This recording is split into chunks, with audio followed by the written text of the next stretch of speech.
Je m'auto-coach pendant 12 semaines, épisode 2. Dans l'épisode 1, je m'étais fait mon training composé de 5 séances. Si vous voulez en savoir plus, je vous mets le lien dans la vidéo. Aujourd'hui, j'attaque la séance 3, c'est-à-dire la séance chaîne postérieure. Elle débute par un exo polyarticulaire, le soulevé de terre. Je me suis un peu inspirée des cours de powerlifting que j'ai suivis dernièrement pour définir le volume et l'intensité de cet exercice, et je dois faire 5 séries à une charge oscillant entre 90 et 95% de mon max. En ce moment, j'ai pas mal de douleurs au lombaire au niveau L5 et 5, donc j'y suis allée mollo, et la majeure partie de mon volume, je l'ai fait autour de 90% plutôt que des 95%. Ensuite, j'ai fait un exercice d'isolation, c'est le leg curl. En regardant les vidéos, je me rends compte que je n'ai pas l'air de forcer, donc ça veut dire deux choses. La première est que j'ai une technique parfaite de la première répétition à la dernière répétition, et c'est ça qu'on veut. La deuxième est que je pourrais mettre plus lourd à la prochaine séance, donc c'est ça qu'on va faire. Pour finir, j'ai un exercice d'isolation fessier. Plus précisément, je fais de l'hyper-extension fessier au banc à lombaire. J'ignorais que ma salle avait des haltères de 60 kg. Je m'en suis rendu compte après coup, quand je n'ai pu faire que 6 répétitions, alors que la semaine d'avant, j'avais pu en faire bien plus. Forcément, la semaine d'avant, j'avais bossé avec un haltère de 50 kg. Le lendemain, c'était le jour de voyage. Il faut savoir que j'habite actuellement en dehors de mon domicile habituel pour le travail et je rentre à la maison régulièrement.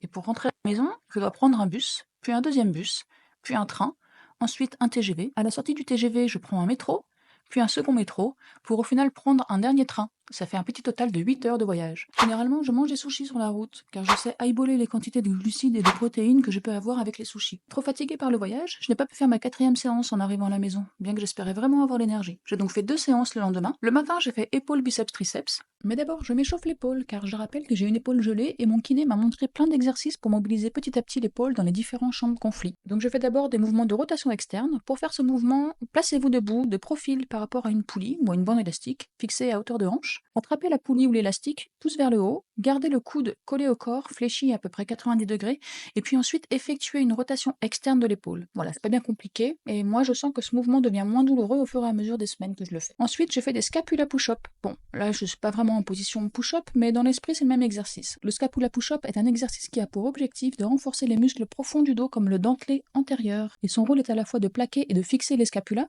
aussi appelées omoplates, et aussi de permettre leur déplacement vers l'avant. Pour finir, les exos de mobilité épaules, je fais des flexions d'épaule. Alors j'adore cet exercice qui mobilise parfaitement l'articulation acromioclaviculaire, et j'insiste notamment sur un degré de 45 degrés environ de rotation externe, car c'est là où j'ai le plus mal.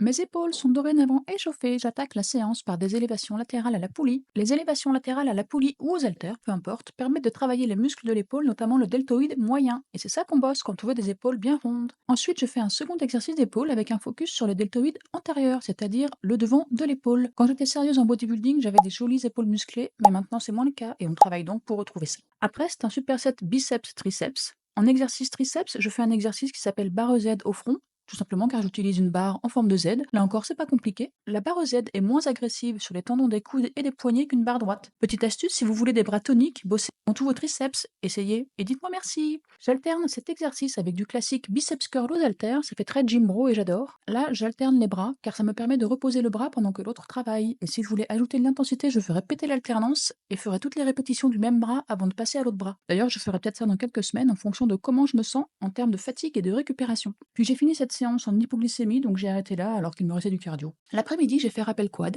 Forcément, je fais là encore de la mobilité car je paye mon grand âge.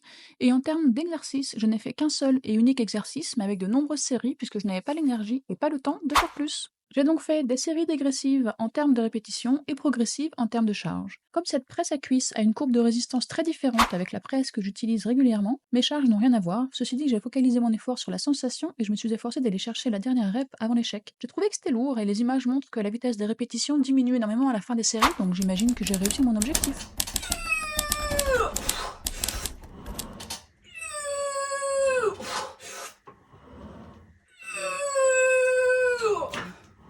Le cardio que j'avais normalement après la séance épaule-bras, je n'ai pas pu le faire à ce moment-là, car j'étais en hypoglycémie. Donc je l'ai fait après ma séance jambes. On dit qu'il n'y a pas de mauvaise PTO, il n'y a que des mauvais équipements.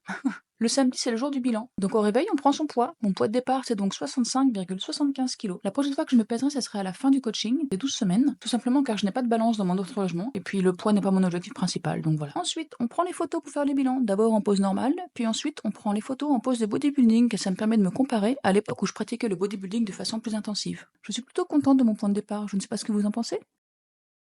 J'ai donc fait un bilan avec moi-même. Du coup, ma coach a donc mis à jour mon programme d'entraînement. Elle a rajouté du temps sous tension et des techniques d'intensification aux séries. Alors vraiment sporadiquement, elle a aussi rajouté 1 ou 2 exercices, mais pas plus, car question volume d'entraînement, je pense qu'on est bon. Le but, c'est vraiment que je reprenne du plaisir à la salle, ce n'est pas vraiment de m'ensevelir sous un tas de volume dont je n'ai pas besoin. D'autant plus que je pense avoir une excellente connexion neuromusculaire et ma technique est généralement très bonne, donc mes répétitions sont déjà très effectives compte tenu de ma technique et de l'intensité que je mets. Voilà, la fin de l'épisode arrive. Bien entendu, je refais le voyage en sens inverse. Je prends donc un TGV, puis un métro, un second TGV, puis un petit train, un bus et un second bus. Est-ce que cet épisode vous a plu? Alors n'hésitez pas à m'en faire part en commentaire. À bientôt pour l'épisode 3.